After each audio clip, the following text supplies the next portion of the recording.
What it do, what's happening. This is E. Smith, your host, your favorite neighbor's neighbor, your favorite credit guru. This is B.I.G.D.R.E. Big Dre. This is Max, 2 X's, that's it. SLIKK. And this is the Universal Thought Podcast, man, where we share universal thoughts, ideas, philosophies, everything under the sun, man. So, fellas, how's your mental health? Everything's good, man. How y'all doing, man? How was your weekends?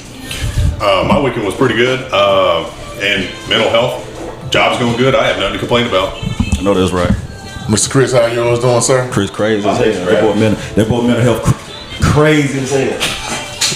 That's what the doctor said, but who listens to doctors? I sure don't. I don't. Yeah, but real talk, man. I asked that question, man, because you really gotta, instead of asking people like how you doing, ask them how their mental health is, man. Because there's something they can actually answer. Like, damn, I have been going through a little bit. Yeah, but who gonna literally say, "Oh, I'm crazy today"? I don't think nobody gonna just say that. But The female from last night. well, she ain't gonna say it. Most people who are crazy don't know they're crazy. You right. Yeah, so Yeah. Hey, I was just telling Dre, my friend Andrew, same thing. He went off cuckoo's nest, and he has absolutely no idea. He cuckoo? He went off. I'm talking only about 6 months ago. He went to like Veracruz or something, like someplace down in Mexico. Everything's perfectly fine. I mean, but it got to the point that he starts saying stuff, and then he's like, you know what I'm saying? It's like, no, bro, I had no idea. You literally, I just sat here for 5 minutes, and I didn't have a single a single thought. There was no information transferred in between me and you, and then you're gonna ask me, do you know what I mean? No, I don't know what you mean. So everybody got that crazy friend. That's your crazy friend. He just recently did that. He was most solid, upstairs, everything perfectly fine. Then just in the span of about a month, he went to talking about I'm a one-man wolf pack, watch this, where I rubbed elbows with millionaires. that sounds like some serious dope going on to me. I don't know. No, man, he doesn't even drink beer anymore. Wow. Because something happened to him about maybe a year and a half ago, where he could drink beer, but then something happened with his digestive system that he's I can't drink beer anymore, so he just doesn't drink beer anymore. And then I'm telling you, just went to the point that he, at about 7 o'clock on a Sunday morning, he busts up in my friend Sam Caney's house, walks into Sam Caney's bedroom with his wife, him, and his baby. Sam was like, dude, he almost caught a bullet. Talking about you, and in his own house, yelled at Sam, saying, you don't try to alpha the alpha. He didn't live. He busted up in Sam's house at 7 o'clock in the morning. He would have caught a bullet. That's me. Yeah, I'm telling you, man. It's crazy how, and for everybody out there listening, something can change real quick. Yeah. True. You talking about horrible withdrawals? Yeah, I'm talking about some withdrawals. Good gracious. I mean, but when you say bust in, did he have a key or he broke in the house? No, he didn't break. I'm sorry, he didn't break into the house. The door is just normally unlocked. But 7 a.m. in the morning on a Sunday, I don't care whose house it is. I ain't walking to nobody's house unannounced at 7 a.m. in the morning.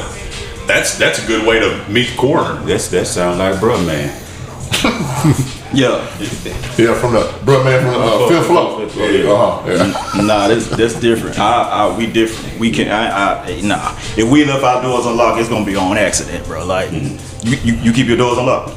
I live out on 55 acres in the middle of nowhere. You keep your doors unlocked. Yeah. My doors are unlocked. Well, hell, we're so secluded. If somebody wanted to get into the house, I'd rather them just be able to open the door rather than bust the window. They're getting in. That's crazy. Wow. So it's it's much better for me just go on in and go on board, Let me ask this question, since we're on this topic.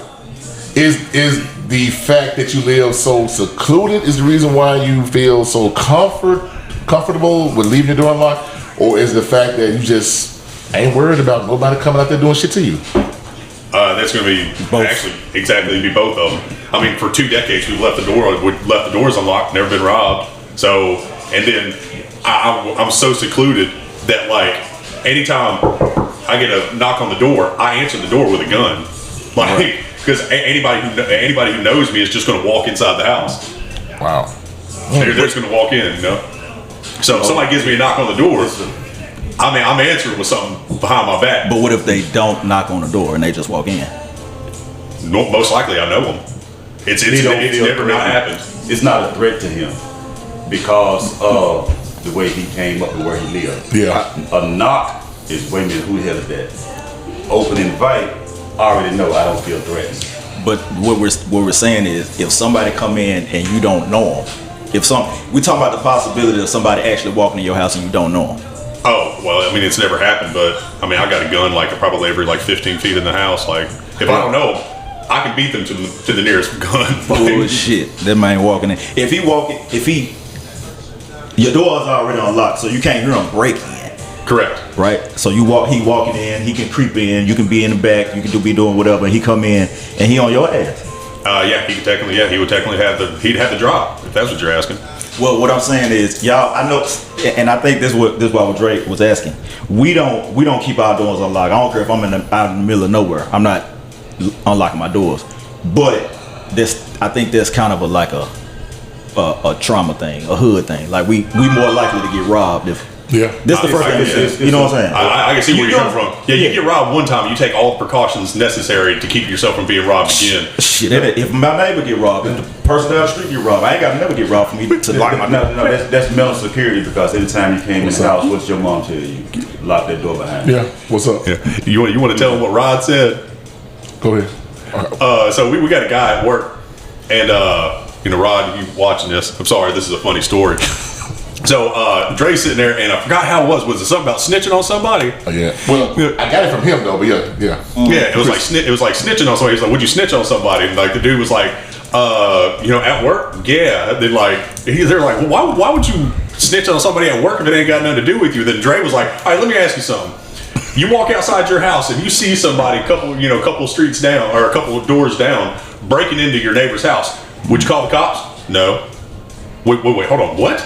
Yeah, right? He was like, no. I was like, what do you mean? He goes, that ain't none of my business. Rod said that? Rod said that. And me and Dre like sat there for a solid 10 minutes trying to rationalize with this guy. He was like, no. So it's like, so Rod, so what you're telling me is you will allow your neighbor to get robbed and not say anything, but if it ain't got shit to do with you at your job, you gonna snitch on somebody you actually know and then get them fired. And his answer was yes. I'm like, and then I was like, so he snitched to the ball. He could have been thinking about logically what he was saying. Let me not, because I know Ron will watch these videos. Let me refer to exactly what he said, and he's sort of got everything right. Ron saying that he don't like his neighbors, so he don't give a damn if that neighbor gets robbed. And as I was explaining to him, okay, I don't have to like my neighbors, but if that person gets robbed in my neighborhood, that means the next house probably be mine. Mm-hmm. So that's the reason why I'm going to call the cops, like we were saying. Mm-hmm. So it ain't about me liking whoever. I said, because Rod said that there's individuals at work. Right. His mentality is different at work than it is at home. And so he look at it different. I didn't justify it. I didn't understand it, but I didn't justify it. But that's what he said, though. So, yeah. But that basically do we need to cut this part out? Do we need to crop this part out? We don't leave this part here. If he come to me, what I'm saying, man, you know what you said, so I didn't quote you wrong. If I did, then excuse me. Right. Oh, and then Winston was sitting there, and then the Rod said that. Winston said, it darted his eyes over at him like, did you really just say that? Not a single. Believe that he really meant what he said. I still don't think he really meant or knew what he was saying. That's why I said, did we actually logically knowing what he was saying, or did you think he was joking? After we left out the break room, he came to me and said, I meant what I said. So, how old is he? About 30, 31, 32. Yeah, he old enough to know better. Yeah, but he's still in that. He probably stuck on what he probably think most black people would say in the first place as far as not snitching. That's like it's something we gotta grow out of and know that we're not in the streets, we civilians. There's no such thing. I don't put Rod on that kind of. If you gotta talk to Rod and see that Rod is, I don't know, he's kind of not. He's not hood. He's black, but he's not hood. So his mentality ain't like that. That's what I'm saying. Most of the ones that ain't hood still would say that they wouldn't snitch. Does growing up in the hood make you hood?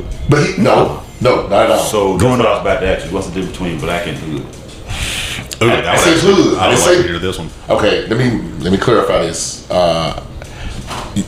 People who was like me, I I grew up in the hood, and I was in the streets, playing the streets and stuff, and know a lot of hood guys, whatever. I know that if I get upset, I can get hood. It's in me, but I try every day not to go there. Every day, and when I say hood, I mean like I can get. People call it ghetto. Prime example. Last night we were at a hotel meeting, and these white ladies was sitting on the table. One sat on the table. A black lady came and sat on the table with us. Okay. And she sat there for a while. And when they finally got up, she was still sitting here. The receptionist at the hotel she comes over and asks her to get up or get off the table, which was she was right. But my thing with that is, why would you come now when I guess I guess a black white man, but you never said anything to the white man, but you said to the black man, which they both wrong. So my thing was, why would you come and say something to her? So I casually said, if you didn't say anything to the other lady, but you said to her, now they both wrong. My whole biggest thing is, if you gonna do something, be fair about it. Say it both. Like both of y'all need to get your ass on the table. I ain't got no problem with that. But don't do it once the white lady gets something and walk off, and the black lady still there, you come and say something then. That was an issue to me. And I said I was gonna bring it up in the podcast. So. And that was a Donald Trump answer. Yeah, well, I would say that's a double standard. Well, I mean, we could have went there. Like, I knew that was gonna come up, but as far as to his point, street, hood, and street, like from the hood and from the streets. I'm not from the streets, but I'm from the hood. So, and I hate when people say, if I know you for certain, and you say, yeah, I'm from the streets. No, you're not. You from the hood, but you're not from the streets. I didn't sell drugs. I wasn't carrying around, you know what I'm saying? I wasn't going and knocking on people's doors, robbing them, doing all that. I'm not out the streets. Mm-hmm. So you basically would agree that hood, street, ghetto is an action as opposed to a physical being. Ghetto to me is an adjective. That's right. It's adjective explaining an action and not. All of them, to be honest with you. Street, hood, all of them can describe somebody. Yeah, that's what I'm saying. So, are you black or are you hood? You can be white and be hood. Most definitely this thing. I mean, so that's what I'm saying. Y'all would agree that we use that adjective. It's just basically a act. A description. A description of an act. Yeah. That doesn't necessarily make you the person. You are what you represent. So if I call you out of that, I think you acting soft. At this point, I said, Trey, you being soft right now. Does that make you soft? No, not because you said it. You said what I'm saying. That's like you said. So it's just an action. That's not what. I think it's all just an action of a case of words because of somebody do something.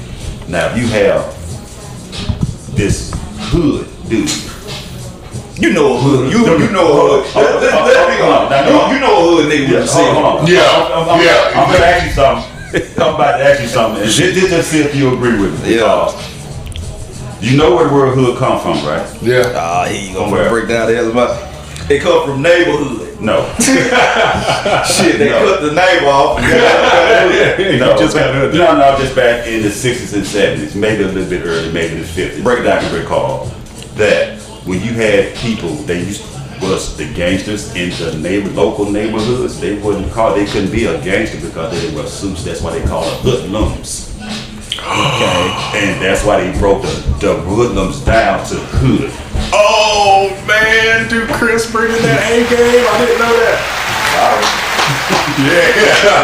All right. Appreciate it, Chris. I mean, real talk. When you drop knowledge like that, I learned. I know. That was a good one. Yeah. That was a good one. That was an moment. Man, I just learned one not too long ago. So like Roman soldiers, they didn't get paid with like gold or like silver. They got paid with salt. That's where we still have the word salary. Salary. Salary? Okay. We're going to get a tattoo on that one. So that's really where they came from. Yeah, salary. Okay. We just dropping knowledge now. Nuggets of knowledge now, right? Paid, salt. Yeah. Okay. I think salary might have been like the Roman word for salt, maybe. Don't hold me to that one, but I know they got paid in salt, and that's why we have the term salary. Okay. Shit, I'm finna think of me a word a motherfucker didn't know where it came from. Drop you some knowledge. I brought my A game today, guys. The word. Hold on. Infantween. Who? Boy got between the car. See, that came from. In between. Oh, we got plenty of them, man. We got plenty of them. Oh, just like both of them. Both of them. You in both of them. Hey, man. Listen, hey, it's one thing I want to bring up, man. And this, I think this would be good. Just something to talk about real quick, because it kind of, y'all probably gonna be surprised at how I think about this. But y'all seen Beyonce get rejected by the country community, right? Mm-hmm. So she got a country album out. Yeah, she got a country album out. And she was willing to pay $23 million for which one of them country artists? I should have known who it was, but it was a country artist. She wanted to be on her album. She was gonna pay him $23 million. He said no. It wasn't they the don't want, girl, was it? Huh? It was the same one that she did the song. No, it's a guy. It's a I think it was Miley Cyrus' dad, if I'm not mistaken. Billy I think it was either him. It was somebody else. We can fact check. We can Google it right now. But I remember hearing something about this, but I can't remember who the artist was. Well, he rejected her. Yeah, right? he rejected her. And the whole community is actually like coming against her and telling her, hey man, we don't want that. You can't come in and try to take over our genre. And I'm gonna be honest with you, I agree. Because the reason I agree, I think everybody, we're not an exception to the rule when we also don't want somebody else to come into our house and try to take over it just because you got a big name, right?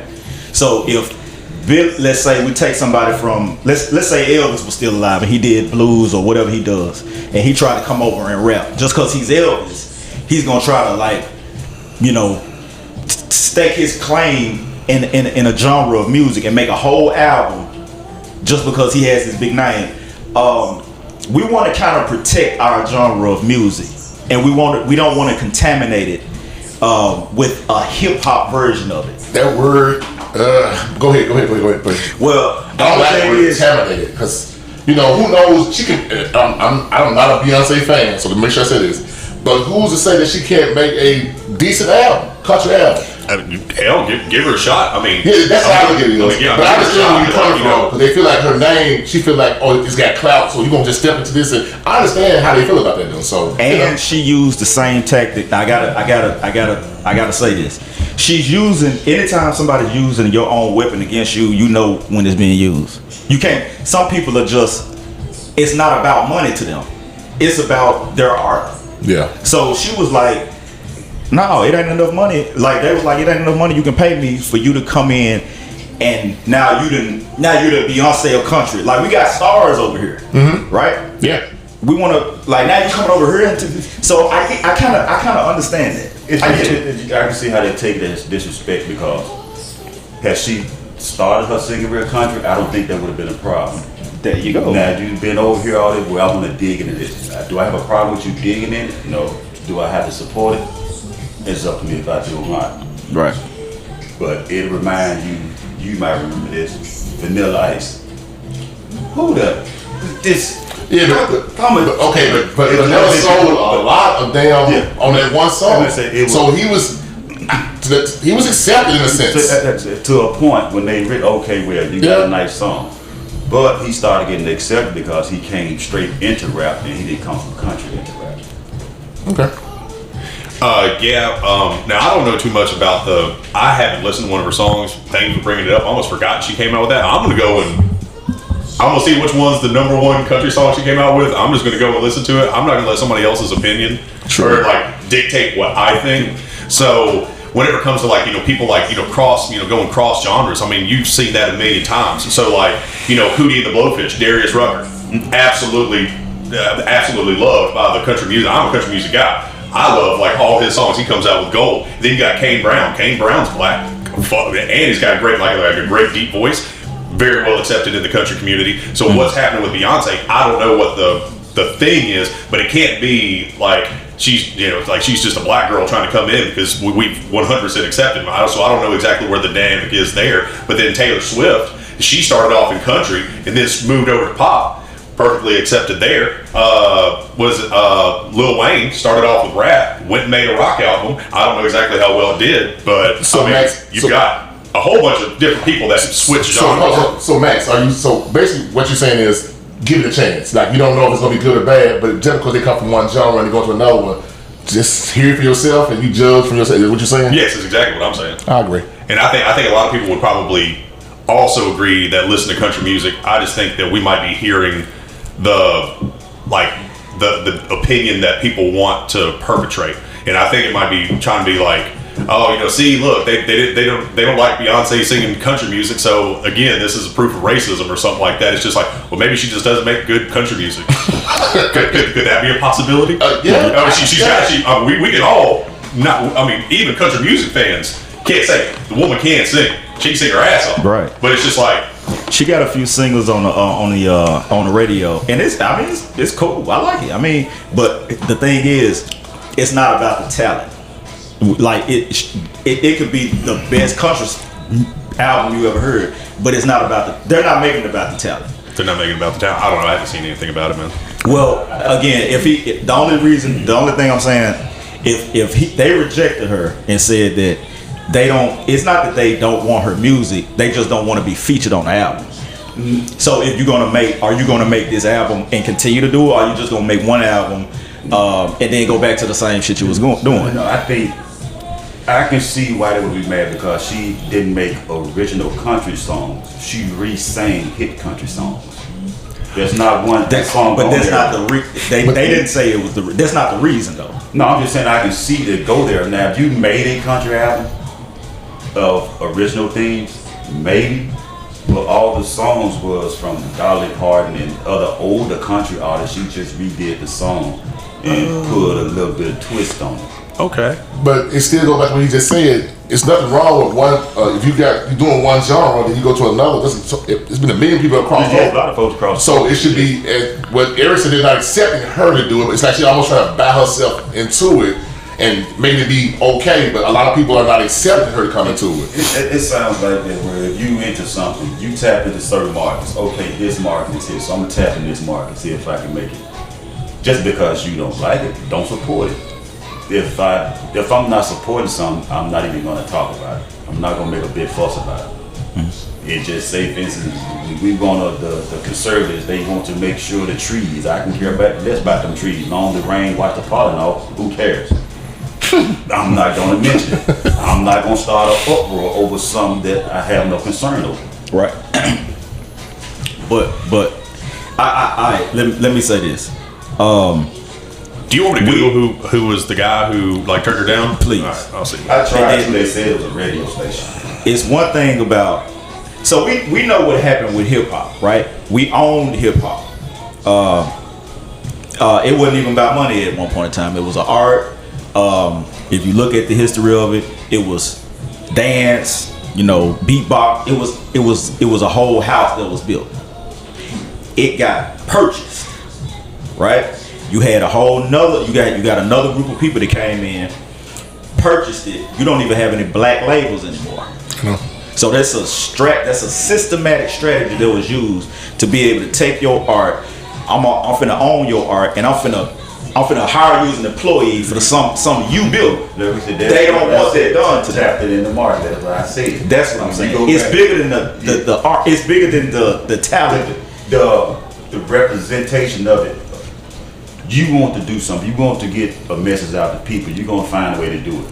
When you go back at Cool Herc, Red Alert, and all them, they the one that started that kind of. It was a cultural thing in one community. Mm-hmm. They figured out they can make money off of it. It started spreading. Oh, they doing this over here. We gonna do it over here in a different way. They express how they do it. We gonna express how we do it. Now, the people with the business sense, because you gotta keep in mind, they just doing it for fun and the culture, not knowing the investments that it can bring to them. But the people that saw it did, and therefore that's why they came out. They didn't know how to read the contract. So guess what? Sign this here, I'm gonna give you $1 million. Not thinking, damn, he gave me $1 million. Fucking much is he making? Yep. By the time they find out, I mean, you gave me $1 million. Dude, you made $45 million. You only gave me $1. Don't you owe me some more money? No, because you signed that contract. And that's the thing, when somebody else have the business sense, like you said, that's why your employer pay you, because they know how to make the money. You making it for them. But not they only give you the percentage of it. Not only just that, you don't see a lot of, outside of hip hop and like maybe R&B, maybe you don't see a lot of other genres making I don't know. I have no idea. I know Taylor Swift makes a lot, but she's an R&B singer, right? No, she's pop. She's pop. Pop, rock, R&B, rap, Contemporary, jazz. But country is not a mega $1 million industry. Am I right? Probably very much. Do you wrong listen on to that. country? Very much listen to country music. What's your favorite country song? I mean, your favorite country like artist? Oh shoot, there's so many of them. My man right now is Luke Combs. Luke Combs. Okay. Yeah, that dude's got fire. I mean, Tracy was it Tracy Chapman? Fast Car. Yeah. He redid that song and put it on. Fucking went crazy again. And then he got so much crap about that. He was like, well, you just stole, a black woman song. He's like, man, I didn't even change the lyric of I work in the supermarket as a checkout girl. He didn't even change that lyric. So that's what I was saying. Did he get the backlash that Beyonce get for switching doing the country song? But he's a country singer, right? Yeah, he's a country singer, but he didn't get backlash from. That's what I'm saying. He didn't get backlash from the country listen. I didn't know it was Tracy. It was a Tracy Chapman song. Yeah. And then somebody let me listen to the Tracy Chapman song. I'm like, oh, that's an awesome song. And that's I think that Tracy Chapman's going to Afrocentric soul or something like that. Mm-hmm. I think that was her genre, something like that. But well, he didn't get the backlash for doing that. Right? Yeah. Well, Tracy Chapman, Luke comes from, and it wasn't from country folks. Got a metric ton of crap for doing that song. And then he ended up, was like, all right, hold on. Did that one of like the CMTs or something like that. He and Tracy Chapman did that song together. Yeah. See that? So he was like, hey, I'm not trying to steal it. It's just a great song. Like, here's the woman herself. And then they both took, I think she took like the first line, then did the first chorus. He took the second line, second chorus, and then they kind of sang the last one together. Mm-hmm. I mean, it's a great song. I mean, that's been going on for years because, just say for instance, I made a song. It didn't hit. You can redo that song on your label and it hit because you more known. So at that point, it's not up to you. The record labels have to figure out how can I get compensated. It was a lot of song stealing. That's been in the industry since I've ever heard about the music industry. I mean, song stealing. Even Eric, you said Elvis. Like, do you know how many times, because he was down here on, he listened to all the blues songs and turned them into like hits, and then he sang, Nothing But a Hound Dog. I watched the movie. He stole almost every single one of his good songs. 90% of his catalog is stolen. And I know that. And that's kind of my point. I think, and this is my point. This is a black and white thing. Black people are more accepting of really pretty much everything, even if it's like, let's say we create something and we allow everybody to come in and take part of it. We don't want to be the ones to say, or like reject somebody just because they don't look like us or whatever the case may be, right? So we just accepting anybody coming in and having a piece of our culture. But everybody else does not think that way. Every other race doesn't think that way. You're not gonna see. The only reason why you would see, let's say, and this is an example. The only reason why you would see Chinese people frying chicken or making soul food is to give it back to the people that actually eat it. They not gonna eat this shit, right? They finna give it to. They're actually creating something. Well, they're taking something that's already ours and feeding it back to us. That's what everybody does to black people, but they don't allow it to be done to them because they know that's a system. So what I'm saying is, it's the same reason why you keep your doors unlocked. You keep your doors unlocked because you live in a community or you're used to being around a certain environment where that's not an issue for you. That's not an issue. You know who's around. You know that the environment is set. That tone is already set. Ain't nobody. That's not even a crime. Nobody reports that type of shit over here. Over here, we gotta keep deadbolt locks, padlock, because that's what happens over here, right? we're not gonna do it to each other. We're not gonna cross the tracks and go over and do it to white people or anybody else. We're gonna do it to ourselves. So what I'm saying, we allow everybody else to do all this stuff to us, including we do it to ourselves, opposed to everybody else protecting what's theirs and they stay claiming it. That's my point. And like I told you, I got shot 4 times, right? Yeah, you did. I damn near know 99.9% the guy who shot me was a black guy. So with that, like I said, when Chris came in, I told him to lock the door. I locked my doors. I don't give a damn. But I was raised up that way to lock the doors because I've seen things that people just walk in people's houses and rob them, shoot them, kill them, whatever. A guy just got shot. On Main Street over, but he allowed this guy to come in his house and sleep on his couch. The guy go, Alexa, turn down. Just turn it off. Alexa, turn off. The guy was on his couch. He was trying to have the guy out. The guy gets up, goes in the bedroom, kill him, then takes his car and go back to Westwood. So to me, real talk, you can't be nice to people, or you can't be nice to a lot of people. And to me, like I said, that's what we used to. Like, Max, you're not used to that. I understand. I love living like you live. Oh, I won't lock my door. Shit, everybody out here. Shit, not here. That mother get locked. So yeah. I mean, I understand like the differences, and just like you said.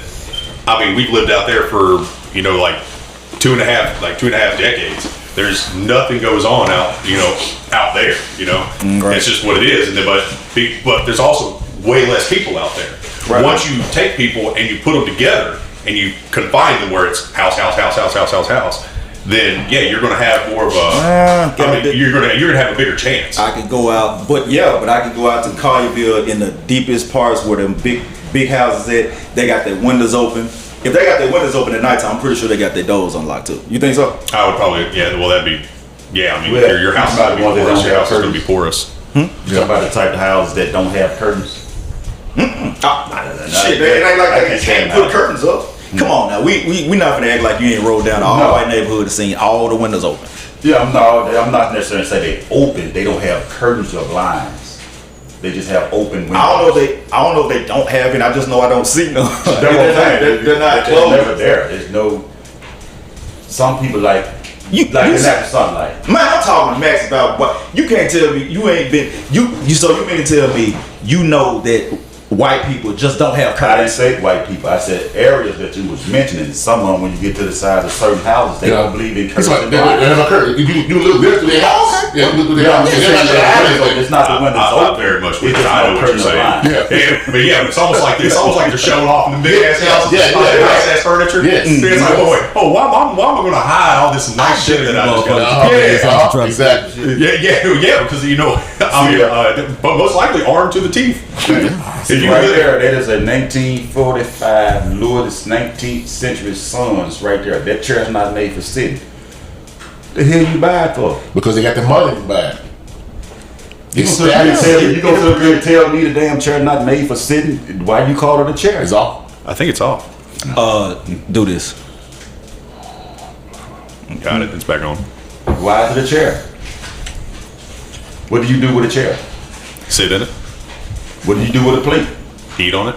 But you gonna tell me I can't use that plate because you spent $1,000 on it? That means you the fool. Just because I got the money don't mean I need to go buy it.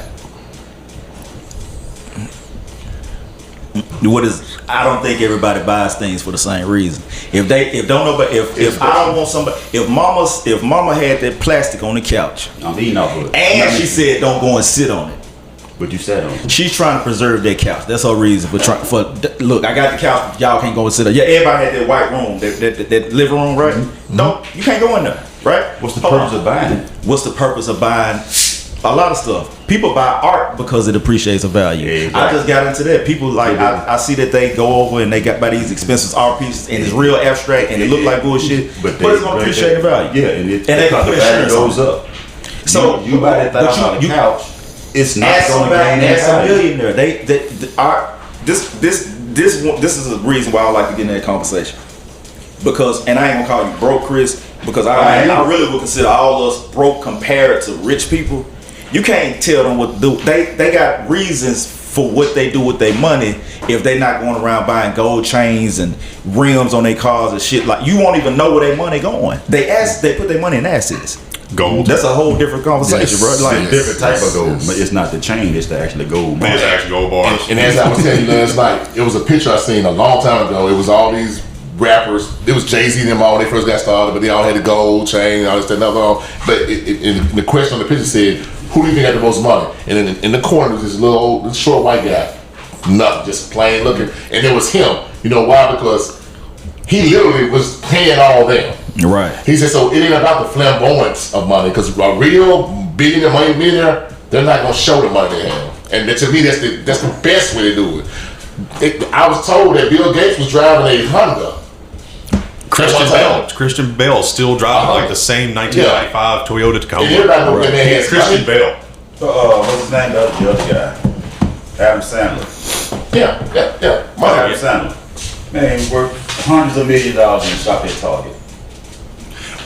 Bill Gates was seen at a like a burger place, just waiting outside, where multi-billions of dollars. He just was wearing just like this stupid, like this ugly shirt, some like faded like blue jeans and like white New Balance. Right.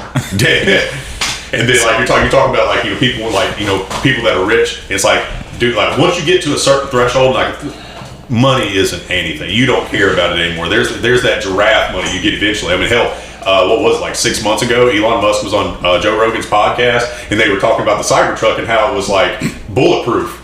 And Elon Musk said, "Yeah." Hold on, Elon Musk was on Joe Rogan when? Yeah, probably about 6 months ago. Damn, I need to go back and look at that one. Yeah. Okay. Oh shit. Oh man, this is kind of funny. Joe Rogan was like, well, blah blah. I've got my 120 or 100 pound pull bow. You said it's bulletproof. Do you think it'll stop a arrow? Elon Musk's like, yeah. So sure the hell enough, they moved everything outside. They showed the video. Joe Rogan pulled that compound bow back and just shot the Cybertruck with a bow.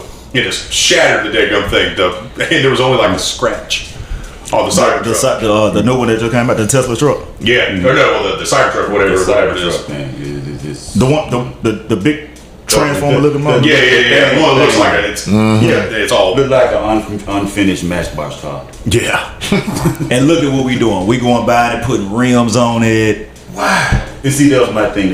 The thing I always said, just to show we can afford it. No. And see, that's what I was about to say. I'd rather have the mindset where I can respect my money and not flaunt my money. You got on a Dolphins hat. You Why you gotta do that like that? You spend your money on Dolphin hats. Why are you even talking about it? I would never spend my money on a Dolphins. No, it's because you're not a Dolphin fan. I'm just playing with you, Chris. But it makes sense. Real money doesn't show it. Real money just makes it. People who try to get there, well, let me say, certain cultures want to flaunt it, which is so stupid to me. But, I guess you go through things and learn. But to me, if you got real money, you ain't trying to show it off. No, let's say it's niggas. It's niggas that's doing it. And at the end of the day, bro, people that got a lot of money, they know what money really is. We don't know what money really is and how to use it. It's simply a tool. And if we understood it, like most of us, and we had a conversation about this last night, and Dre was saying, I like what you do, and you an entrepreneur, but I don't think I wouldn't have that much I wouldn't have that much faith to just jump out there and not have a safety net and try to start a business, not having nothing to fall back on. And I respect it. Nothing wrong with a job. Nothing. I'm pretty sure it's a lot of people that own these big houses. They still have a job, but they stay on these jobs. They probably built up a big retirement plan and all that good stuff. But at the end of the day, there's still a bigger percentage of other people that understand what money does. So even the money they earn from their job, they don't go and spend it on bullshit. They put it somewhere where they can make more money. Right? Somebody told me, or somebody said this on a podcast somewhere, and I can't find a flaw in it. People who are able to make money are just able to make money. People who aren't good with money are never going to be good with money. And it's like, if you took all the money in the world, took all of it, and you gave each individual person the same amount, after 1 decade, the people who were rich before are going to be rich again. The people who were poor before are going to be poor again. I don't think it would take a decade. Yeah, wouldn't even take that. Yeah. Oh wait, what was that? What was that Dave Chappelle skit about the reparations? He was like, he gave all the black people. He's like, you know, he's like Dave Chappelle gets out of this like Newport truck. Hold on, man. So I know this shit funny, but I don't want to laugh because you telling the joke. Nope. Oh, it's Dave Chappelle. Come on, guys. I got enough cigarettes last me a decade, son. Man, that's crazy. Oh man. But see, this thing is because if you never knew how to create money or make money and keep making money, you always was taught to get it and spend it and go try to make some more to spend it. But it's your perception of money. It's how you look at money. That's why I keep saying how you look at money depends on what you're gonna do with it. So if I look at money as a means of, as soon as I get some money, I know I can flip this money to this, that, and the other. You got other people that say, man, as soon as I get this money, they think about the first thing they gonna buy. Mm-hmm. Yep. Right? And then you got other people that let other people leech off them. They don't know that you got the most money you ever had in your life, but you still don't have any money. And you got so many broke people around you. Everybody know you got this money and you finna lend out all your money. Now you ain't got no more money left. Now you gotta either wait on a paycheck and then you don't know how to flip money. We don't know what money is. It's not real. You know how many lottery winners won multi-millions and are now broke? That's that 5-year lottery curse there. Yeah, is it 5 years of broke? 5 years. Everybody comes out the woodworks. That's why I was like that one dude that wore that scream mask whenever he went to go and sign his lottery ticket. It was like he has to physically go, but he doesn't have to show his face. Yeah. So he was like he didn't want any of his family or anybody to know that he just wanted. That's the smartest one. That's exactly what I would do. And it's just like Vin Baker, $187 million. So the basketball player? Yeah. 187 million. Yeah. Guess where he worked at? Don't tell me Foot Wait a Locker. minute. Wait. Vin Baker. He was working. When he left the league, he was working $187 million. Where he work at now? What? Where? Starbucks. He worked at Starbucks. He work at Starbucks. You should be on Starbucks. He'll manage at Starbucks. See, that's crazy to me. How do you do that? For real, how do you do that? All I'm saying, guys, $200 million. Y'all never see me again. I'm gonna be on a beach somewhere drinking margaritas. But to me, when you get that kind of money, that money supposed to make money for you. You know what I'm saying? You're not supposed to go and buy up everything. You're supposed to invest that money. That money supposed to, like you just said, you're gonna be able to flip that money. That money should be able to make money for you. T-Pain. Oh yeah, he definitely broke. No, he got it back. He came back. No, he put all his money and trust into a friend of some bullshit real estate. He go to the bank and realize he ain't got no damn money. Like, where my money at? Oh, he lost it all in the real estate. Come to find out, the places his partner was buying was fucking house with no walls, house with no roof. I mean, we lost on that one. So if I give you $23,000 to go buy that house that need to be built up, and then I give you the other $60-75 to go and fix it up. So now we can charge $150,000-$200,000 for the house. And make a profit off of it. But to come to find out you ain't did none of the work, you just took the money. And talking about I was a bad investment. Yeah, well, that's a damn fool with money, and that's what's gonna happen. You know what I'm saying? Real easy. $200 million. I'm taking probably 10. I'll take 10. I'm gonna live for the next decade on the 10. The other 190 million, real easy, guys. You put it into an annuity. It's 8%, an 8% annuity. Every 7 years it doubles. Every 7 years. And sure as God's visions. That's just how it works. And that's how I tell people with that lottery. I'm not taking a payout. No, I want the annuity. Oh yeah. Wait. I'm taking the whole payout. I'm taking the annuity. Me too. I'm taking the payout. I'm taking the annuity. But man, that is such a scam. Dude, the government was like, oh, you guys, yes, we actually like that idea. We will allow y'all to do that. Mm-hmm. So it's all. So millions of people throw in, $2 a piece, get it up to what, $1 billion, and then one person wins it, and the government's like, all right, pay me. Thank you for half. 1.5 billion that man won. He took home a little under 700 million, even though it's still money. Yeah. They took over 800 of it. And then he still had to go pay his state taxes. Dude, I'm telling you, man. But if you take the annuity, guess how much you win? If you take the annuity, you'll be closer to the 1.5 billion. you'll still be a billionaire. You'll go home you'll finally leave with the payout of 1.3.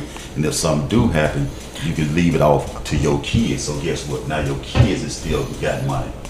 Well, If you take that whole thing at one time, there's a chance you're gonna blow it and lose it because you don't know anything about money management, money, financial, anything. You're gonna first thing people do, they want to run out and get these financial. But you don't think they'll do the same thing with the annuity? Well, at least it guaranteed 30 years of it. Right. But every time, it's just like getting a paycheck or knowing you got some money on the way. All right, well, I got this payout. I'm finna spend it because I know I got another one on the way. See, that's then at that. You're right. I think there's a higher way of spending it all that way. Yeah. You can't, as much as you would want to, let's say you got $700 million sitting in the bank. You look at it's $700 million. If you got enough advisors and people around you, like, man, look, don't just If you chill. got the right ones, but Right. advisors. But that's a lot of money to spend at one time. And that's a lot of money to just go out and buy a whole lot of stupid shit. Now, if you get now I ain't gonna say a small, because you can get a payout of, $250,000 a month every 2 months, however it works. That's still, every time, the fact that you thinking about, man, I got another one on the way. It's like you spend some money on everything that you want every time you get a check. By the time you know it, and then you won't even spend all of it because you gotta die one day, and you may not make this next 30 years for this pay. At least I'm comfortable because I'm gone. Sorry. And I know my kids gonna be well comfortable when I am gone. Are they though? They should be. Did you write out a will to have however many? Like, do you have accounts? Send this money over to this account. Don't touch that money. Put it over here. Do that. They get 50-50, and hopefully by then I'd had enough time left to teach them the proper way to handle it. Yeah, okay. Will they do it? Just you. Will they do it? I don't know. Because it don't go like that. But I know it's easier said than done. Yeah. But you would hope they do. It's the same way when you get the money. You hope you would do right by it because you never had $700 million, so you don't know how to spend $700 million. And if you got $700 million, you're gonna quit the job. You don't know how to spend the $700. You spend it, but ain't nothing coming in to keep going. Oh, and your mind is, I got $700 million. Next year you go look at your bank account, $200 million. What the hell? Yeah, then I think at that point starts to set in, and then you're like, wait, hold on, I need to cut back. That's what I'm saying. I would take, You see what I'm saying? Yeah. the whole paycheck thing, because like, how many people do you know that they get paid and then it's all gone, and the day before payday they asking you for $5. then they get their paycheck, and it's like, okay, did you learn from last week? And it's like, no, you didn't. And then like my friend Sam Katie, like my old job, I was like, yeah, I get paid on Thursday. I was broke on Wednesday. Well, I wasn't really broke, but I was broke on Wednesday. He was like, oh well, with my bank, it gets deposited an extra day early, so I get paid on Wednesday. I was like, then my ass would be broke on Tuesday. Like it's going to be your mindset. It has nothing to do with the paycheck itself or when you get it. It's the mind. You're always going to be broke the day before. Thank you. That's my point. You can't. Your mind, regardless of how much money you have, if your mindset doesn't change, like just by having a lot of money doesn't mean you know what to do with it. You don't have good money management skills. You can't manage $5. You can't manage 500,000. You can't manage $5 million. Exactly. You gonna spend the same amount, the same percentage of money. Like if you was looking at, well, I got an income tax checks of $5,000. I'm gonna go and pay for a lemon ass cash car for $3,500. Right? I really ain't got that much left over, but I just spent over half of my check on a lemon card that I'm probably gonna have to put way more money in to invest to get it fixed because there's gonna be something wrong with it. Then I'll be asking people for money because we don't know how to manage money, and we don't understand interest. We don't understand. We halfway understand what our check gonna look like. You should always know exactly what your check gonna look like when you get it. You should know. If you look at it and be like, damn, why my check short? You should know. Why don't you know why your check short? Why don't you know how much taxes is being out your, like, you don't know this? Like we don't like we really. So what I'm saying is, money is. I mean, when I listen to like millionaires, like, and I listen to them, and when they talk, I can't do nothing but listen because they telling me things about money, just money, how money works. that I was like, it just changed how I look at money now. So now when I, like the fact that I own a business, bro, I ain't never been able to save money like this. I save money because I know I can't spend it. This has to go back into the business. This, I can't, if I spend all my money, I'm not gonna make no money. Because I use my money to make more money. No, but when I tell people that, they say I'm stupid. Who said you stupid? I said when I tell people that. Who said? Like certain people. Who are you talking to? Some people have conversations. I'm not saying they, like, people have conversation about things that way. If, like you said, if I know how much my check is, I know how much my bills is, I also know how much I can afford to spend. Right.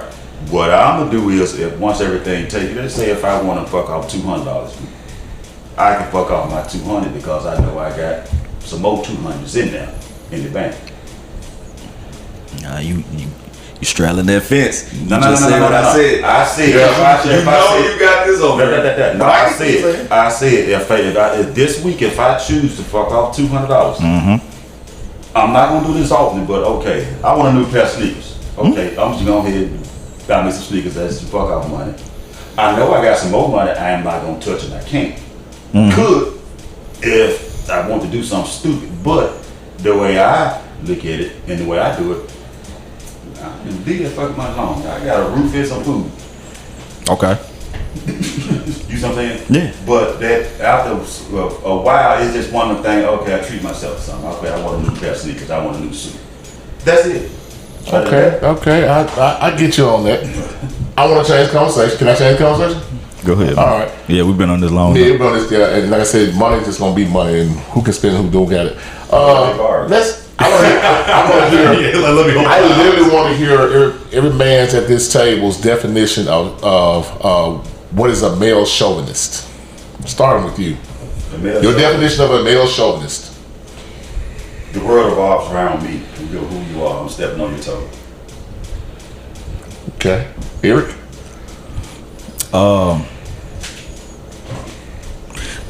male chauvinist to me is somebody that has a strong, they're strong-willed and strong opinionated about a woman's standard as it relates to how like a woman should either be towards or treat a man, and the duties that they should have in a harsh, more of a harsh way. Okay. That's kind of the way I would put it, I guess. Max? That's a good one, Dre. Kind of what he said. I think it's a guy that like almost like amplifies male bravado. I don't think he hates women, but he just thinks men are better. I think that's what he doesn't hate women, so he's not a misogynist, but he just thinks men are better. That's what I would think. Well, I agree with both you and Eric, and sort of what Chris saying. But to me, he is a misogynist, and the reason why I say that because to me, I think if you're doing this, you're a Neanderthal. Okay, and I hope I don't insult everybody by this, but because me, you can't think that way and not evolve. Let me make sure I got this right. You got to evolve in life. You got to evolve. I mean, because if we didn't ever evolve, we'd still be shit tadpoles or whatever. You have to change your way of thinking and your mentality as culture goes on. Things don't stay the same. So if a man who's stuck in their 20s, 1920, a woman should stay barefooted, pregnant, and shut the fuck up. Okay, I get what you're saying. So my thing is, you're not evolving because women don't do that. That's the reason why it's gonna always be harsh on you because you got this mindset. If you was raised that way, okay, cool. I can't blame you for it, but your thought and your recognition of a woman is to me is fucked up, and you're Neanderthal. So that's how I look at it. That's my definition. I don't think that's a misogynist. I don't think. No, well, yeah, you have to get the definition of misogyny correct first. We can't just be throwing out words and then just. I think they have meaning. Misogyny is the hatred or the contempt of women. See, who thinks? No. Let me finish this. Most people who are the original word, not misogynist. We're gonna go back to being my original word is male chauvinist. Male chauvinist. most women perspective is going to look at their person as a misogynist because women take so much pride in how they are, that women's live and stuff. They're going to look at you as being that way. Now, you're saying that a misogynist is to me an intensified way of thinking, and you're really not a male chauvinist, a misogynist. To me, tell me the difference between the two, though. Hold on. Yeah, no, hold on. So, no, I said my definition of male chauvinist was a man that amplifies like male bravado. Like he just, what it is to be a man, he just amplifies it to almost an annoying level. Right? Extra loud, extra, dominant, maybe blah, blah, blah. But I don't think that male chauvinists are necessarily misogynists. I think they still love women. Every man's got a mom. Almost every man's got a sister. They've got, female family. So you're telling me like a male chauvinist, turns 18 and he's like, all right, F you mom, F you sister. Yeah, I hate all of y'all. No, I don't think that that's the thing. Okay. So I would use the word chauvinist, but I wouldn't say misogynist. Okay. But it's also the same thing. Like nobody knows what the word misandry means. Misandry is the same thing, but for women. For a woman, right? Yeah, women that have hate or contempt of men. So how would you describe? You know who Andrew Tate is? Yes, I very much know who Andrew Tate is. How would you describe him? How would Andrew Tate? Yeah. Showboaty. But I think that man got a little too much heat. But his message, I mean, not everything. You can't agree with 100% what everybody says. True. If you agree with 100% of everything that one person says, they're a politician. Yeah. That's what they are. So for me, but Andrew Tate's message for men, not necessarily whenever it came to like the male-female socio-dynamic, but whenever he was talking to men about men being better, no, I 100% agree with damn near everything that he said. You have to become the better man. You have to do everything possible to better yourself. Last question, I'm gonna ask y'all this too. Do you know who Kevin Samuels is? I was just about to ask you, do you think Kevin is a chauvinist? Well, I want to ask. How would you describe him? What category would you put him in? Well, I mean, I don't think he's a male chauvinist. I think that he was trying to be well, first off, he made money doing it. He was really good at doing it. I love watching. Do you think he was for real? I think he was for real.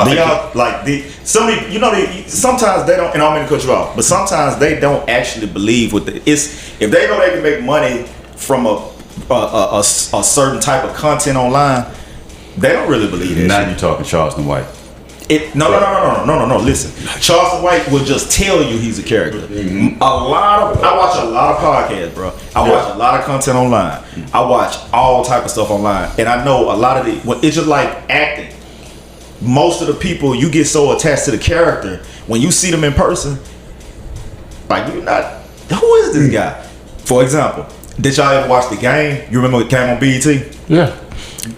Malik. Yeah. You see how Malik Mills? Malik. That was a character. That was a character. It was a character. It was real cocky. Nobody really seen. Don't you know when he went out in public and females would approach him, they was like they didn't like because he's really a nice guy. They wanted the character. So that character makes you money online because it's entertainment. You don't have to believe what you're saying. It's online. There's nothing considered real online. And so that's for other people. They have to get in their mindset. This is an actor. This is a character. This is how he make his money. You can't expect the same person when you meet him. You know how many people hate Danny Glover because he played Mister? Yeah, a lot of people hate Denzel because he played what you got look. You see what I'm saying? It's just a character. You got to differentiate. But you veering off the point. The point is, do you believe him? Do you think he actually believed everything he said? That's why I was going to ask you that question. Yeah, I believe Kevin Samuels 100% believed what he. Yeah, I believe he did. I don't think he believed half of what he said. Wait, hold on. I've watched hundreds of hours of Kevin Samuels. And some of the shit that these women said, it was like like this one chick. He was like, all right, honey. He was like, rate yourself 1 to 10. I'm an 11. You're an 11. Okay, first off, the scale's 1 to 10, bitch. Like, how you come up with 11? So you're perfect. You're supposed to be on the cover of a magazine. You're perfect. Yeah. It's like he's like, all right. Ma'am, how much do you weigh? He's always, ma'am, how much do you weigh? Yeah. And then she goes, 230, like 230, 240 pounds. He's like, how tall are you? She goes, 5'3". He goes, bitch, you're built like a running back. Bitch, you're built like a running back. You can hit A gap like a motherfucker. So like on that one, I think he was just really trying to be funny, just to get to understand. You not an 11. Yeah. What he was speaking upon, there's no wealthy man gonna pick a 5'3", 200-pound woman. No. 30 in their 30s when he can have this skinny model looking broad 22. No. Go ahead. I'm just saying because of an image consultant, I'm just thinking that's why he probably believed what he said then, to just try to put a joke on it. Yeah. Well, he tried to get a point across while using humor, I think. Yeah. And y'all gotta understand the internet content on the internet. The best content is the most controversial content. Yes. Yes. So whether he believes it or not, if he makes money, it sells.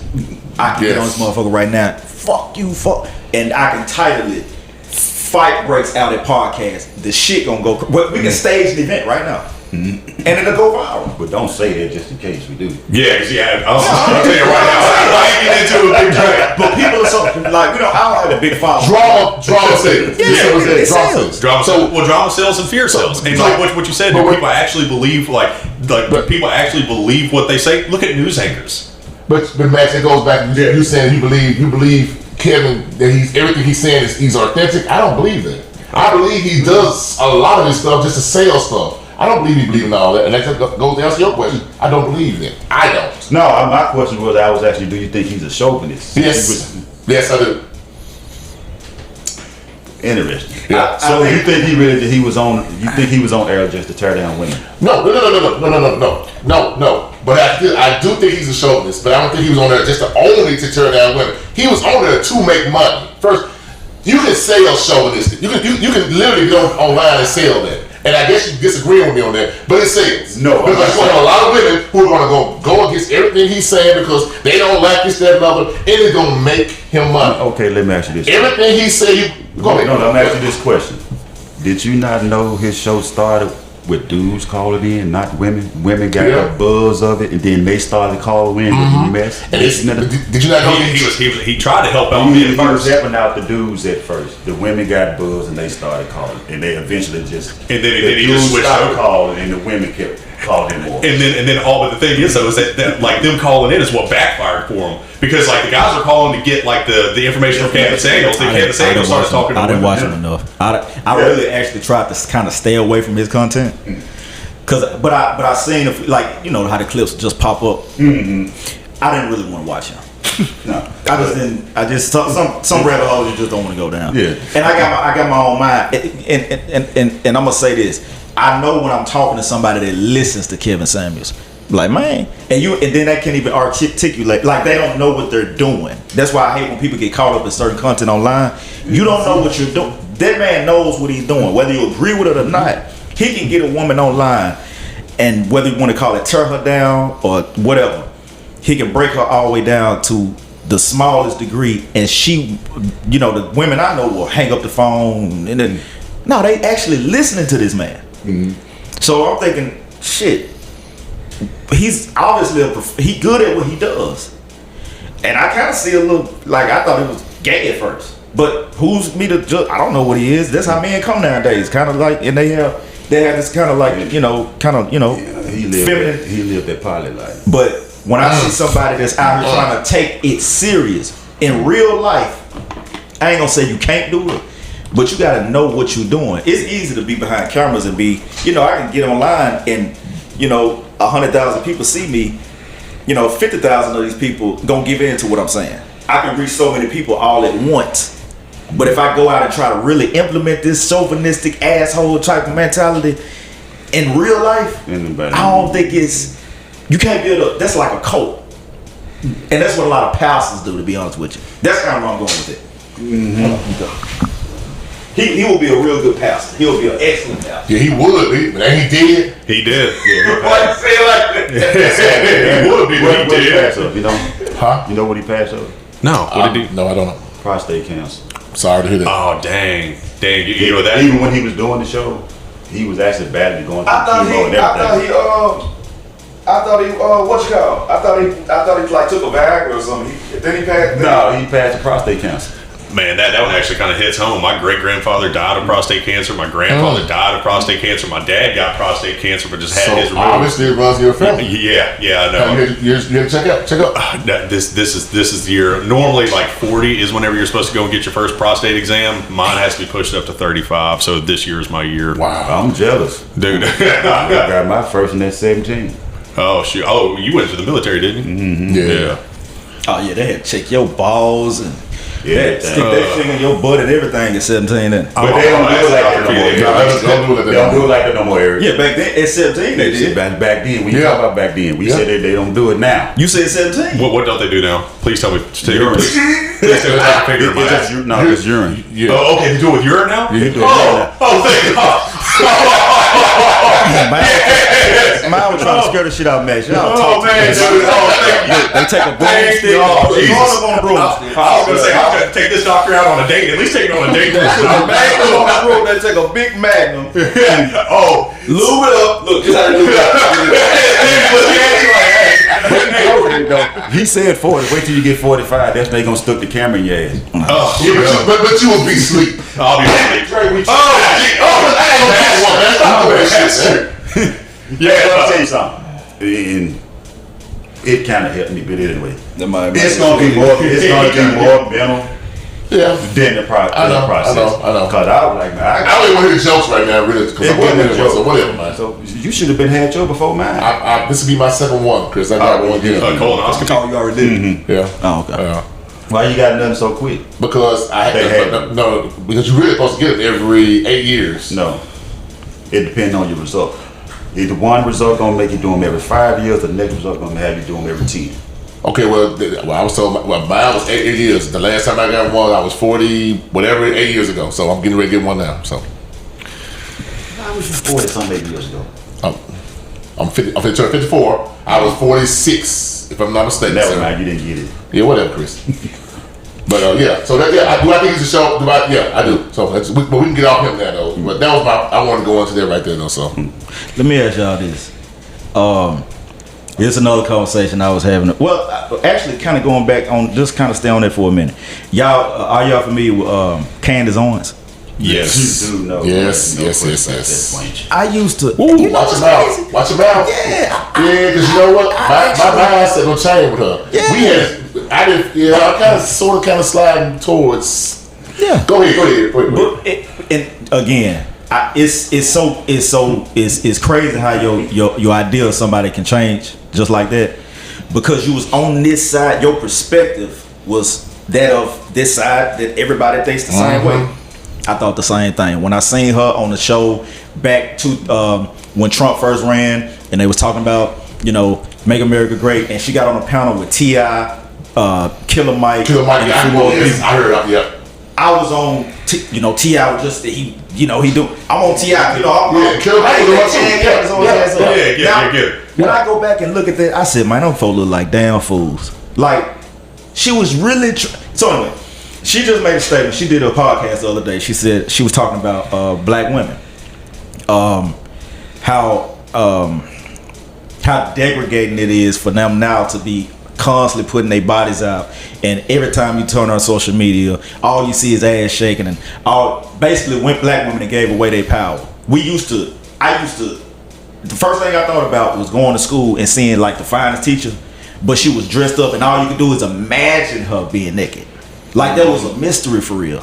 This shit ain't a mystery now. Nope, and they don't even wear the clothes, and that's something that that Andrew Tate said. He was like, yeah, like y'all pretty much thrown away all of your chips, all of your power, all of your leverage. Mm-hmm. It was the mystique. It was the mystique. It's like, oh, what's going on over that? And if you got with a guy, and for the longest dead-gum time before birth control, like there was a serious consequence for you having sex outside of marriage. A huge consequence. But then, like, you dated a guy and he really liked you so much, and then, of course, every guy wants to have sex with you. Guess what you got? You got the ring. You got the victory. That was, at one point, that was their win, and they had to use their sexuality, or actually probably not showing it off. But now you can go on social media. It's like, honey, like, I can pretty much see right through that dress. Like, you're not leaving anything up for the imagination. Nothing. Like, No. I think it changed when they got to the mindset that this is what men like. Men like looking. He don't like you showing it off to everybody. Correct. And I think So that's what you think it started. I really believe so. Like they saw men looking at certain different women of different type, colors, and nationalities. I want to look like that. No, just because he looked doesn't necessarily mean that's what he like or want. Like you said, it's that finest woman you ever saw. She was not half naked when you met her, when you saw her, and that's what intrigued you. That's what you went and got your bow and arrow. You ready to go hunting.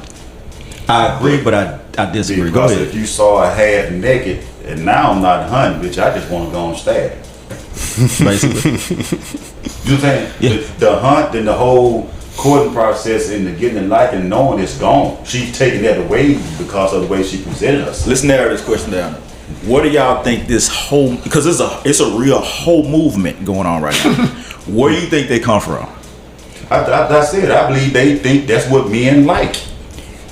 I really do. It might not be the answer you want to hear, but for them to act like that, it's got to be. They think that's what men like, and they do it to appease another woman so the woman can compliment her because the man don't compliment as much. I don't think that's not. I think this is me. I'm old school.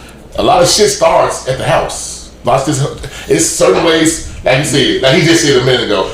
Back in the day, that mystique, you couldn't even show birds your legs, but you made a motherfucking man feel like, I want to see what's upon it. But if you gave him up the mystery, that challenge. But as generations, as they evolve and keep going, you show them more and more and more and more as we get up to now. So now there is no mystery. Like you said, you can come on your phone. Oh, I see how this bitch look right now. She shook her ass. So to me, it's the evolution of how we've been raised, who is raising children, internet is raising children now. I think it all starts at home. It's just me. It's just my opinion. So what would you say about the girls that was back in 84 and 85 sneaking skanky clothes to school? So they started at the house because they were doing something wrong? Yeah, I do. Yes, I think that. I truly do. But in 75, they wouldn't do. Like I said, everything's evolved, Chris. It doesn't stay the same. I know that. As opposed to sneaking them skanky clothes out, hell, they just leave the house with them now. Yeah, shit. Mama wear them now. See, my thing is the culture. Yeah, I'm saying there's an evolution of everything, bad and good. Yeah. Everything. Yeah, that's cause. But go ahead. Y'all go ahead. I mean, first of all, this is Universal Thought Podcast. I think everybody should. It should be a discussion. We shouldn't just be partaking in the entertainment. We should actually like look at something and be like, why is this like this? I think all of us should. Like, not just us in the room. I'm talking about everybody. Like, things move so fast you don't even realize it's a thing. Like, it became a thing. So when I heard the term whole movement, I'm like, damn, that's what it really is. It was a time when that was looked down upon. Like, it was just because of what you wear. Just that. You ain't gotta be a hoe. It's just based on what you wear, you a hoe. Now I'm eating ass.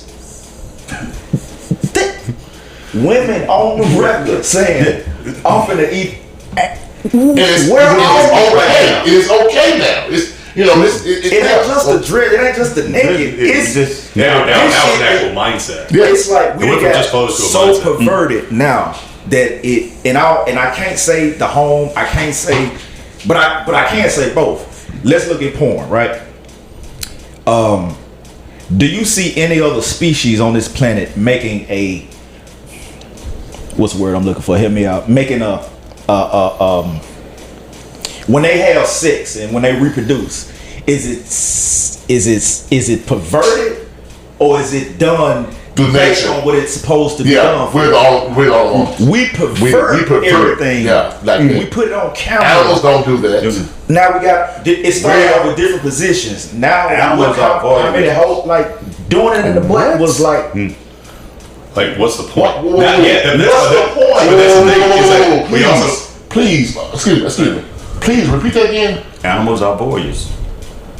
Are what? Voyeurs. Continue with that, Chris. Continue with that. Meaning, if you go outside, all animals, all animals, not all animals. Did we use a lot of voyeurs? Yeah. I don't know what's a voyeur. I don't know the definition of that. People that don't mind anybody watching. Or they watch an animal, or you'll go out there right now in the middle of the street and a dog will be fucking, they won't give a fuck who watching. Okay. You go to the zoo, the animals ain't gonna care. They in the wild open. Yeah, because nature doesn't. They don't look at it like I was saying. Now I agree with you. I was saying that the male and the humans done mess it up because I want to record myself. You've done it. I've done it. I don't know if you've done it. If you in the kind of way at a young age, you can record it yourself. Yeah. Because you want to sit back and watch it. Yeah. Is that part perverted? I don't think so. What's happening to It is. I'm saying what you and your partner got going on is cool, but now if you go overboard with some other shit like No. saying, Chris, what I'm saying, perverted. once you cross that line, they done made a whole industry out of this. That's what I'm saying. I get it now. So yeah. So nobody would actually record themselves if they didn't even know it was something that was like done professionally. Like, oh, they record themselves, we can record ourselves too. It's something called OnlyFans page. OnlyFans allows amateur and everyday people to now be porn stars. And they know off of it. So would you would say sending nudes is perverted too? Who? Sending nudes is perverted? Sending nudes? Yeah, is that perverted? What I'm saying is I was exploiting asking you, they anything that has to do with somebody being like naked. It's, I don't care if it's small, Cynic it's perverted. news. Like, I'm not saying What it's is bad. cynic news? Huh? What is cynic news? Sending nudes. Sending Sending news. Is that perverted? We all perverted. That's a good one, Chris. Huh? Yeah, that's a good one. Well, I'm just saying okay, that- yeah. Whenever I'm it comes to just sending wondering. nudes, you're not like Damn. sending nudes to like the masses. You're sending the nudes to one person you're Answer trying to that. That's flirt on. fucked up. You're saying, oh, hey, honey, look. Oh, your wife sends you a nude. I don't think that's perverted. I think she's like, hey, you know, like she's trying to warm you up, you know. Do you think it's perverted? No, I think it's a front between you and your partner if that's how y'all do it. Do you think that's perverted? Okay, listen what I'm saying. Listen I what I'm understand saying. what you're trying to say. Let's say no. You do know the first picture that was sent across the internet was some titties, right? Yeah. I didn't see it. Okay, that's the first. It's a fact. Okay. So what I'm saying is, prior to titties being like, we're so beyond it now, we wouldn't say it's perverted. But let's say technology just came out and some titties got sent, we would say it's perverted because it's the first time it happened. Like, why are they sending? Oh, whoa. Okay, no, I got it. Then you got Playboy, right? So now we got books we can look at. So sex at some point it ain't even exciting. Everything evolves. Everything, right? I'm asking Dre this question. I want y'all to hear his answer because I think he's gonna say what I think he's gonna say. But hold on, let me finish this real quick. I gotta ask this, y'all. So have y'all felt? Because we see so much now. Have y'all felt like, damn, how can I really make this exciting? Like, I don't know if y'all got, I know some of y'all business, but if you got a woman, have you thought to yourself, man, how can I make this exciting? Out of all the shit I see, because I see all type of women all the time. How can I do I do what they do? And that goes back. Should we start fucking her in the ass? Oh no, that goes back to what Dre said. No, I'm about to answer it. Dre said something outside, and he knows his answer to a question that matched that can relate to a lot of things. When we was out there talking about marriage, how it works, the partnership, what's the first thing he said? It's gonna be the communication. Yes, totally. It's gonna have to be the communication, the heighten up or whatever, do something, bring something different into y'all bedroom or have whatever y'all want to do. Chris, you going back like I know what you morally trying to. We know this. I'm talking about is sex. That's all I'm talking about. That's the topic. Sex. I love the communication part because it brings me closer. Like, that's more of an intimate place for me. It's not about how you look. Yes. It's about how I mentally connect with you. That makes the sex good. I get that. I'm like that too. What I'm saying, I've been told you that years ago. Your Your best sex comes from somebody you care about. I think we know that. we know that, Chris. That's what I'm saying. Let's not That's talk what you about stuff explain. everybody know. I'm talking about. I want everybody. Flat sex. We just talking about sex. That's all I'm talking Yeah, about. we talking about fucking. So out of everything we see now, let me ask y'all this: what was the point y'all got to where y'all like, damn, I can't believe I'm doing this? Like, you tried something for the first time. I know you were. Yeah, don't play. Well, whenever you're saying something like that, I think what it is because of social media and then the internet. Right. We become so desensitized to sex. Thank you. It's just so much in abundance. It takes more and more and more and more to get us like aroused that, you know, it's just like, you know, I can see what you're saying. I just think we become more desensitized to it, rather, because like back in the day, if you got pictures of some titties, you're like, oh shit. Right. Oh. Yeah, just kind of push it in and twist a little bit. Go ahead, Chris. Finish the point. Oh no, I think we just became desensitized to it. So yeah, I think, and then that's why you got all those guys going on, you know, OnlyFans, and these OnlyFans girls. They start off doing like, you know, where they're just naked, but then their subscriber, their money coming in starts to go down, because now it's like, okay, well, all the guys who've now seen you naked, you're not doing anything new. Okay, I've already seen you naked. Sorry, honey, you're not getting my money for something I've already seen. Then they're like, oh well, let me, you know, show my coochie, and then like. Then their money starts to fall down once they've seen that a couple times. Then they have to keep doing stranger and stranger. They got to keep finding more. Yeah, they got to do more things to keep guys, you know, interested. And I feel so bad for those chicks, because it's going to be in the next decade. There's going to be kids that have to go to school, and other kids are going to show their kids their mother's old content, because once it goes on the internet, it ain't going on. It's stuck there. It's like, hey man, dude, let me meet your mom. Why do you want to meet my mom? Oh, because I saw her shove a cucumber in her ass about 3 years ago. Wow. And then you know how embarrassed that kid's going to be? No, see that. The thing is, though, you saying wow, you say you laughing. This is about to be a legit thing here, shortly. And then here's the trick: is that whenever it came to like the money of like OnlyFans, like the top 1%, the top 1% of earners in all of OnlyFans make $2,500 a month, or $2,500 a month. Right. You can literally work at McDonald's and make that same amount of money, but 99% of them making like $10, $15, $20, $30, but you still have all that content out there. But OnlyFans to me, OnlyFans to me is shipping prostitutes on video. That's my opinion. Yeah, I mean, I just feel bad for these chicks, and it's just the chicks are freaking lazy. They always fall to their basic thing. They're always going to go to their sexuality. So but Eric, to me, go ahead. What I was gonna say earlier, when he was talking about Playboy and the internet evolved, all this right here. The main thing, what was one of the main things that turned us on during the summer? During the summer? During the summer. The pool? Bikinis. The bikinis in the pool, and what would they do? The girls, they would make sure they had a little hair. That's not for everybody. That's not for everybody. I know. A lot of guys don't like it. No, I'm just saying, but this was the 70s. Yeah, this is us. When we were coming up. Yeah. That little hair that would stick outside the bikinis, that was like the invite, come talk to me. Not for everybody, Chris. I know it wasn't for everybody. I'm just saying. I know Max and Eric don't like this shit. I'm just saying. That's fine. I'm talking about me. It was new.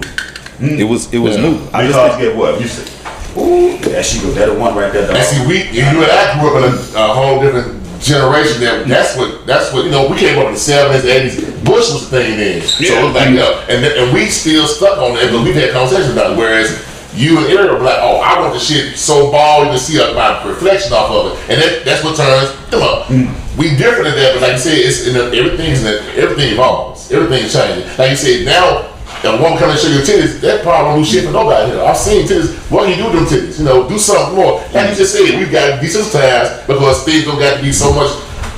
Now you want to see the bitch put the cucumber on my ass and sit on and stuff. But is that my question would be: is it wrong? Should it not evolve? Should it not change? It just, like I said, the times is go. It's just some things that they think is nearly that's supposed to be done. We looking like, what the hell are you doing? You know what I'm saying? But sex is like everything else. Everything's going to evolve. Everything's going to change. Yeah. So when you feel sex, but the problem is like sex is sex. No, I'm talking about the stimulation of getting us where we want to go to. That to me is. Go ahead. I guess maybe I'm not making sense then. What Max just said a minute ago, the stimulation. We all don't seen titties. I want to put on titties right here now.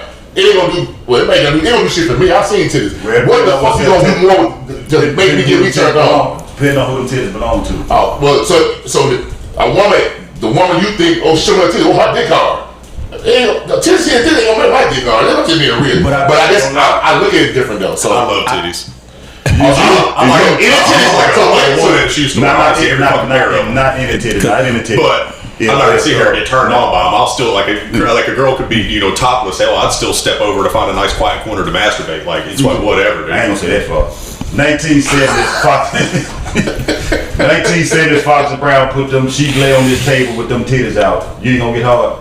No, I need to see her pussy and everything else. Me, Man, fuck That's me. that's Foxy Brown with them titties out. Okay. Man, I'm ready. Okay. I mean, that's to each his own.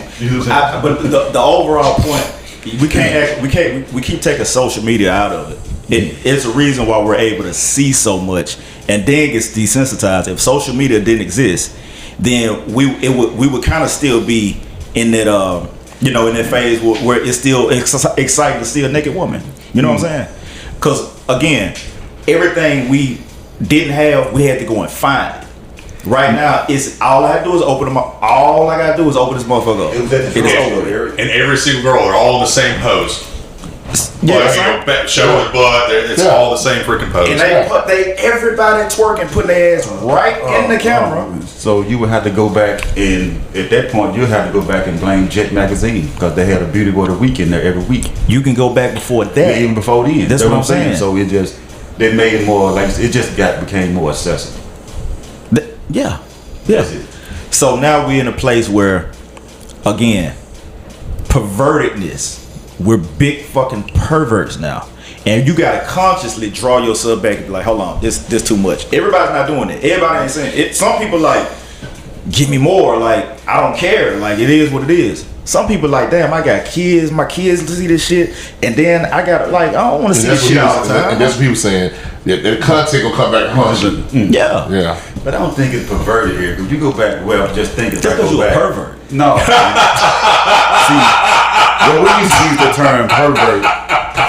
But yeah. He shot that shit from the hip. He said, Because you keep using the word pervert, that's what's kind of throwing me off a little bit. Y'all definition make it be different.